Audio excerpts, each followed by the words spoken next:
ರಾಕ್ಷಸರೆಲ್ಲ ಕಚನನ ಸಾಯಿಸಿ ಅವನ ದೇಹದ ಮಾಂಸನ ನಾಯಿ ಮತ್ತು ತೋಳಗಳಿಗೆ ಹಾಕಿರ್ತಾರೆ. ಸಾಯಂಕಾಲ ಆಗುತ್ತೆ. ಹಸುಗಳು ಶುಕ್ರರ ಮನೆಗೆ ಹೋಗ್ತವೆ. ಇದನ್ನು ನೋಡಿ ದೇವಯಾನಿ ಅಳುತ್ತಾ ತನ್ನ ತಂದೆ ಶುಕ್ರರ ಬಳಿ ಹೋಗಿ, ಕಚನ ಇನ್ನೂ ಮನೆಗೆ ಬಂದಿಲ್ಲ, ಅವನಿಗೆ ಏನೋ ಸಮಸ್ಯೆ ಆಗಿದೆ, ಅವನ್ನ ಬಿಟ್ಟು ಜೀವಿಸೋ ಶಕ್ತಿ ನನಗಿಲ್ಲ ಅಂದಾಗ ಶುಕ್ರನಿಗೆ ತನ್ನ ಮಗಳ ಪ್ರೀತಿ ಅರ್ಥ ಆಗಿ ಮಗಳಿಗೆ ಸಮಾಧಾನ ಮಾಡ್ತಾ ಹೇಳ್ತಾನೆ, ಯೋಚನೆ ಮಾಡಬೇಡ ಮಗು, ನಾನು ಅವನ್ನ ಈಗಲೇ ಕರ್ಕೊಂಡು ಬರ್ತೀನಿ ಅಂತ ಹೇಳಿ ಕೂತಿದ್ದ ಜಾಗದಲ್ಲೇ ಒಂದು ಮಂತ್ರನ ಹೇಳ್ತಾನೆ. ಆ ಮಂತ್ರ ಏನಂದರೆ ಬೋ ಕಚ ಏಹಿ. ಈ ಮಂತ್ರ ಹೇಳಿದ ತಕ್ಷಣ ನಾಯಿ ಮತ್ತು ತೋಳಗಳ ಹೊಟ್ಟೆನ ಸೀಳ್ಕೊಂಡು ಕಚನನ ಮಾಂಸಗಳು ಹೊರಬಂದು ಒಂದು ದೇಹ ಆಗಿ ಶುಕ್ರರ ಮುಂದೆ ಬಂದು ನಿಂತು ನಮಸ್ಕಾರ ಮಾಡುತ್ತೆ. ಆ ದೇಹನೇ ಕಚನನ. ಶುಕ್ರ ಮತ್ತು ದೇವಯಾನಿ ಕಚನನ್ನ ಏನಾಯಿತು ಅಂತ ಕೇಳಿದಾಗ ಕಚನ ನಡೆದಂಥ ಎಲ್ಲ ಘಟನೆನ ಹೇಳ್ತಾನೆ. ಕೆಲವು ದಿನಗಳು ಕಳೆಯುತ್ತೆ. ಮತ್ತೆ ರಾಕ್ಷಸರು ಕಚನನನ್ನು ನೋಡಿ ಸಮುದ್ರದ ಬಳಿ ಎಳ್ಕೊಂಡೋಗಿ ಸಾಯಿಸಿಬಿಡ್ತಾರೆ. ದೇವಯಾನಿ ಮತ್ತೆ ತಂದೆ ಬಳಿ ಅಳ್ತಾ ಹೇಳ್ಕೊಂಡಾಗ ಶುಕ್ರರು ಬೋ ಕಚ ಏಹಿ ಅನ್ನೋ ಮಂತ್ರನ ಹೇಳಿ ಬದುಕಿಸ್ತಾರೆ. ಆದರೆ ಈ ಸಲ ರಾಕ್ಷಸರು ಕಚನನನ್ನು ಸಾಯಿಸಿ ಚೆನ್ನಾಗಿ ಕಲ್ಲಲ್ಲಿ ಅರೆದು ಪಾತ್ರೆಯಲ್ಲಿ ಬೇಯಿಸಿ ಅದನ್ನು ದೇವತೆಗಳು ಮತ್ತು ರಾಕ್ಷಸರುಗಳು ಕುಡಿಯೋ ಅಂಥ ಸುರಪಾನಕ್ಕೆ ಹಾಕಿ ಶುಕ್ರರಿಗೆ ಕುಡಿಯೋಕೆ ಕೊಡ್ತಾರೆ. ಸಾಯಂಕಾಲ ಆದ್ರೂ ಕಚನ ಬರೋದಿಲ್ಲ. ದೇವಯಾನಿ ಮತ್ತೆ ಅಳುತ್ತಾ ಶುಕ್ರನ ಬಳಿಗೆ ಹೋಗ್ತಾಳೆ. ಆಗ ಶುಕ್ರ ಹೇಳ್ತಾನೆ, ಮಗಳೇ, ಅವನು ಈಗ ಸತ್ತೋಗಿದ್ದಾನೆ. ನಾನು ಎಷ್ಟೇ ಸಾರಿ ಬದುಕಿಸಿದ್ರೂ ರಾಕ್ಷಸರು ಅವನ್ನ ಸಾಯಿಸ್ತಾರೆ. ಹಾಗಾಗಿ ಅವನು ಸಾವಿಗೆ ನೀನ್ಯಾಕೆ ಇಷ್ಟೊಂದು ದುಃಖ ಪಡ್ತೀಯಾ? ಅವನೊಬ್ಬ ಸಾಮಾನ್ಯ ವ್ಯಕ್ತಿ ಅಷ್ಟೇ. ನೀನು ಇಲ್ಲಿಗೆ ಅವನ ಆಸೆನ ಬಿಟ್ಬಿಡು ಅಂತ ಹೇಳಿದಾಗ ದೇವಯಾನಿ ಹೇಳ್ತಾಳೆ, ನೀನು ಹೆಂಗೆ ಅವನ ಸಾಮಾನ್ಯ ವ್ಯಕ್ತಿ ಅಂದ್ಕೊಂಡೆ? ಅವನು ಬೃಹಸ್ಪತಿ ಮಗ. ನಮ್ಮ ಸೇವೆ ಮಾಡಿಕೊಂಡು ನಮ್ಮನ್ನು ನಂಬಿ ನಮ್ಮ ಜೊತೆ ಇದ್ದಾನೆ. ಅವನ ರಕ್ಷಣೆ ನಮ್ಮ ಜವಾಬ್ದಾರಿ. ನಾನು ಅವನ್ನ ತುಂಬ ಪ್ರೀತಿಸಿದ್ದೀನಿ. ನೀನೇನಾದರೂ ಅವನ್ನ ಬದುಕಿಸ್ಲಿಲ್ಲ ಅಂದರೆ ನಾನು ಕೂಡ ಸತ್ತೋಗ್ತೀನಿ. ಇದನ್ನು ಕೇಳಿ ಶುಕ್ರನಿಗೆ ತನ್ನ ಮಗಳು ಹೇಳಿದ್ದು ಸರಿ ಅಂತ ಅನಿಸಿ ರಾಕ್ಷಸರ ಮೇಲೆ ಕೋಪ ಮಾಡ್ಕೊಳ್ತಾ ಹೇಳ್ತಾನೆ, ನನ್ನ ಹತ್ರ ಯಾವ ಶಿಷ್ಯರು ಬಂದರೂ ಈ ರಾಕ್ಷಸರು ಅವರನ್ನು ಜೀವಂತವಾಗಿ ಉಳಿಸಲ್ಲ, ಎಲ್ಲರನ್ನೂ ಸಾಯಿಸ್ತಾರೆ. ಹೀಗೆ ಶುಕ್ರ ದೇವಯಾನಿ ಹತ್ರ ಮಾತಾಡುವಾಗ ಶುಕ್ರನಿಗೆ ತನ್ನ ಹೊಟ್ಟೆ ಒಳಗಿಂದ ಗುರುದೇವ ಅನ್ನೋ ಶಬ್ದ ಕೇಳಿ ಬರುತ್ತೆ. ಈ ಶಬ್ದ ಕಚನನಿಂದನೇ ಬಂದಿರೋದು ಅಂತ ತಿಳಿದು ಕಚನನ್ನ ಶುಕ್ರ ಕೇಳ್ತಾನೆ, ನೀನು ಹೇಗೆ ನನ್ನ ಹೊಟ್ಟೆನ ಸೇರಿದೆ? ಆಗ ಕಚನ ನಡೆದಿದ್ದೆಲ್ಲ ಹೇಳ್ತಾನೆ.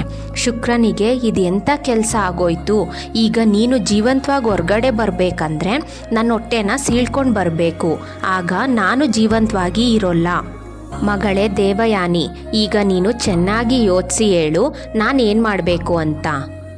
ಆಗ ದೇವಯಾನಿ ಜೋರಾಗಿ ಅಳುತ್ತಾ ಹೇಳ್ತಾಳೆ, ನನಗೆ ನೀವಿಬ್ಬರು ತುಂಬ ಮುಖ್ಯ. ಇಬ್ಬರಲ್ಲಿ ಯಾರಿಲ್ಲ ಅಂದ್ರೂ ನಾನು ಬದುಕಿರೋಲ್ಲ. ಶುಕ್ರನಿಗೆ ಒಂದು ಉಪಾಯ ಒಳಿಯುತ್ತೆ. ಶುಕ್ರ ಹೇಳ್ತಾನೆ, ಈ ಉಪಾಯದಿಂದ ಇಬ್ಬರು ಪ್ರಾಣನೂ ಉಳಿಯುತ್ತೆ. ಕಚನ, ನಾನು ನಿನ್ನನ್ನು ನಂಬಿ ಈಗಲೇ ಸಂಜೀವಿನಿ ವಿದ್ಯೆನ ನಿನಗೆ ಕಲಿಸ್ತೀನಿ. ನೀನು ನನ್ನ ಹೊಟ್ಟೆನಲ್ಲಿತ್ಕೊಂಡು ಈ ವಿದ್ಯೆನ ಕಲಿತು ನೀನು ಹೊರಗಡೆ ಬಂದ ಮೇಲೆ ಈ ವಿದ್ಯೆಯಿಂದ ನನ್ನನ್ನು ಬದುಕಿಸು ಅಂತ ಶುಕ್ರ ಕಚನನಿಗೆ ಹೇಳಿ ವಿದ್ಯೆನ ದಾರೆ ಎರೆದು ನಂತರ ಕಚನ ಶುಕ್ರರ ಹೊಟ್ಟೆ ಸೀಳ್ಕೊಂಡು ಹೊರಗಡೆ ಬಂದು ನೋಡಿದಾಗ ಶುಕ್ರರ ಹೊಟ್ಟೆ ಸೀಳಿರೋದನ್ನು ನೋಡಿ ತಕ್ಷಣ ಸಂಜೀವಿನಿ ವಿದ್ಯೆ ಪ್ರಯೋಗ ಮಾಡಿ ಶುಕ್ರನನ್ನು ಬದುಕಿಸಿ ಶುಕ್ರನಿಗೆ ನಮಸ್ಕಾರ ಮಾಡ್ತಾ ಧನ್ಯವಾದ ಹೇಳ್ತಾನೆ.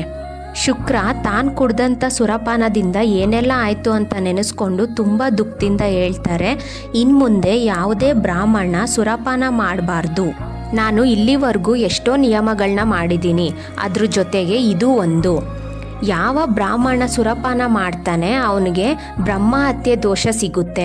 ಅದೇ ಕೋಪದಲ್ಲೇ ಕಚನನನ್ನು ಸಾಯಿಸೋಕೆ ಪ್ರಯತ್ನಪಟ್ಟ ಎಲ್ಲ ರಾಕ್ಷಸರನ್ನು ಕರೆಸಿ ಅವ್ರಿಗೆ ಬೈತಾನೆ, ನೀವುಗಳು ಮೂರ್ಖರು, ನೀವು ಮಾಡಿದ ತಪ್ಪಿಂದ ಕಚನನಿಗೆ ಸಂಜೀವಿನಿ ವಿದ್ಯೆನ ತುಂಬ ಬೇಗ ಪಡ್ಕೊಳ್ಳೋ ಅವಕಾಶ ಆಯಿತು.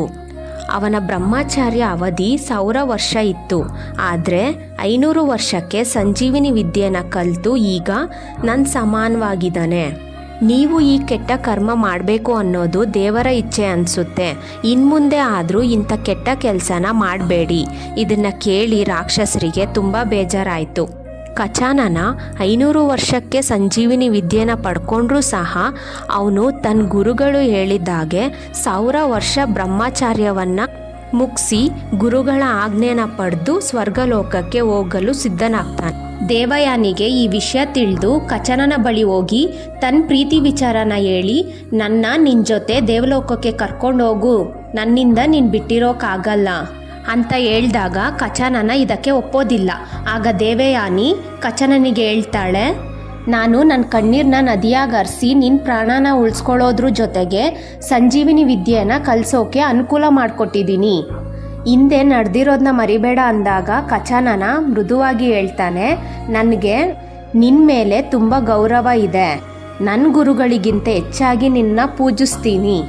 ಧರ್ಮದಿಂದ ನೋಡಿದ್ರೆ ನಾನು ನಿನ್ನ ತಂದೆ ಹೊಟ್ಟೆಯಿಂದ ಹುಟ್ಟಿರೋದು, ಈ ಕಾರಣದಿಂದ ನಾವು ಹೆಂಗ್ ಗಂಡ ಹೆಂಡತಿ ಆಗೋಕ್ ಸಾಧ್ಯ? ನೀನು ನನ್ನನ್ನು ಅಧರ್ಮಕ್ಕೆ ಸಿಲುಕಿಸ್ಬೇಡ. ಈ ಪ್ರೀತಿ ವಿಚಾರನ ಮನಸ್ಸಿನಲ್ಲಿ ಯೋಚನೆ ಮಾಡೋದು ಕೂಡ ಅಧರ್ಮ. ದೇವಯಾನಿ ಈ ಯಾವುದೇ ಉಪದೇಶಗಳನ್ನ ಒಪ್ಕೊಳ್ಳೋದಿಲ್ಲ. ಇದನ್ನೆಲ್ಲ ಕೇಳಿ ದೇವಯಾನಿಗೆ ಕೋಪ ಬಂದು ಕಚನನಿಗೆ ಶಾಪ ಕೊಡ್ತಾಳೆ. ನನ್ನಿಂದ ಉಪಯೋಗನ ಪಡ್ಕೊಂಡು ಈಗ ನನ್ನ ಪ್ರೀತಿನ ಬೇಡ ಅಂತಿದ್ಯಾ, ಈ ಕಾರಣದಿಂದ ನೀನು ಕಲ್ತಿರೋ ಸಂಜೀವಿನಿ ವಿದ್ಯೆ ಉಪಯೋಗಕ್ಕೆ ಬರಬಾರ್ದು.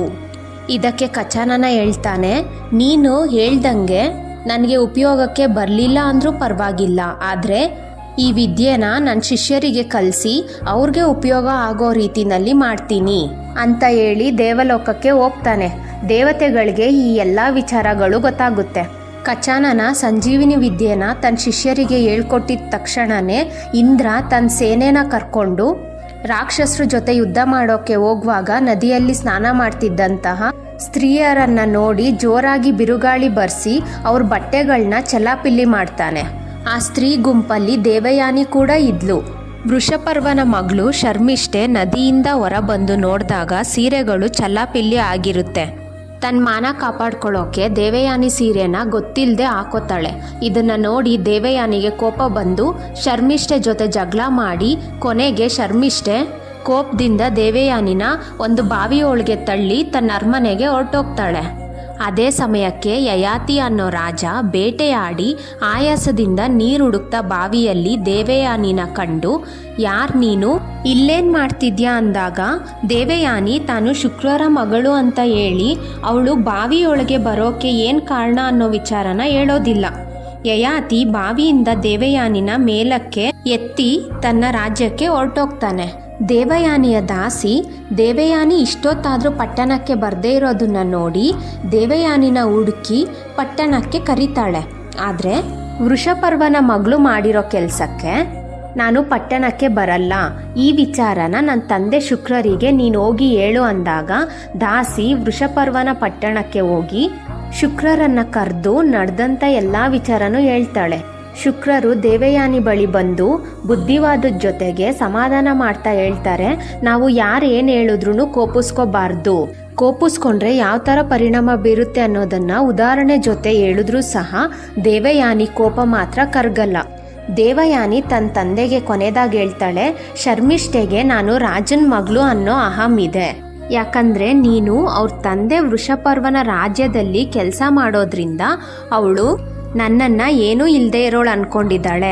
ಆದರೆ ನೀನು ರಾಕ್ಷಸರು ಕುಲಕ್ಕೆ ಗುರುವಿನ ಮಗಳು ನಾನು. ಅವಳ ಪ್ರಕಾರ ಅವಳು ಒಬ್ಬ ರಾಜಕುಮಾರಿ, ನಾನು ಅವಳ ಸೇವಕಿ. ಒಬ್ಬ ಬಡವ ಶ್ರೀಮಂತನ ಕೈ ಕೆಳಗೆ ಕೆಲಸ ಮಾಡುವಾಗ ಆಗೋ ಅವಮಾನ ಎಲ್ಲ ಅವಮಾನಕ್ಕಿಂತ ದೊಡ್ಡದು. ಆದ್ದರಿಂದ ನಾನು ವೃಷಪರ್ವನ ರಾಜ್ಯಕ್ಕೆ ಕಾಲಿಡಲ್ಲ. ಅವನ ಮಗಳು ನನ್ನ ಜೊತೆ ಜಗಳ ಆಡುವಾಗ ನಿನ್ನನ್ನು ತುಂಬ ಅವಮಾನ ಮಾಡಿದ್ದಾಳೆ. ನೀನು ಎಂಥ ಶ್ರೇಷ್ಠ ವ್ಯಕ್ತಿ ಅಂತ ನನಗೆ ಗೊತ್ತು, ಆದರೆ ರಾಕ್ಷಸರ ರಾಜ ವೃಷಪರ್ವ ಶ್ರೀಮಂತ ಅನ್ನೋ ಕಾರಣಕ್ಕೆ ನಮ್ಮ ಜೊತೆ ಈಗ ನಡ್ಕೊಳ್ಳೋದು ಸರಿಯಲ್ಲ. ಇದನ್ನು ಕೇಳಿ ಶುಕ್ರರಿಗೆ ತನ್ನ ಮಗಳು ಹೇಳೋದು ಸರಿ ಅನಿಸಿ ವೃಷಪರ್ವನ ರಾಜ್ಯಕ್ಕೆ ಹೋಗಿ, ಈ ರಾಜ್ಯದಲ್ಲಿ ನಾನಿರೋಲ್ಲ, ಈಗಲೇ ಹೊರಟೋಗ್ತೀನಿ. ನೀನು ನನ್ನ ಶಿಷ್ಯನಾದ ಕಚಾನನನ್ನು ಸಾಯಿಸಿ ಬ್ರಹ್ಮಹತ್ಯೆ ಮಾಡಿದ್ಯಾ ಮತ್ತು ನಿನ್ನ ಮಗಳು ನನ್ನ ಮಗಳನ್ನ ನೋಯಿಸಿದಾಳೆ ಅಂತ ರಾಜನನ್ನ ಮತ್ತು ಅವಳ ಮಗಳನ್ನ ಬೈದು ಅರಮನೆಯಿಂದ ಹೊರಡೋಕೆ ಸಿದ್ಧನಾಗ್ತಾನೆ.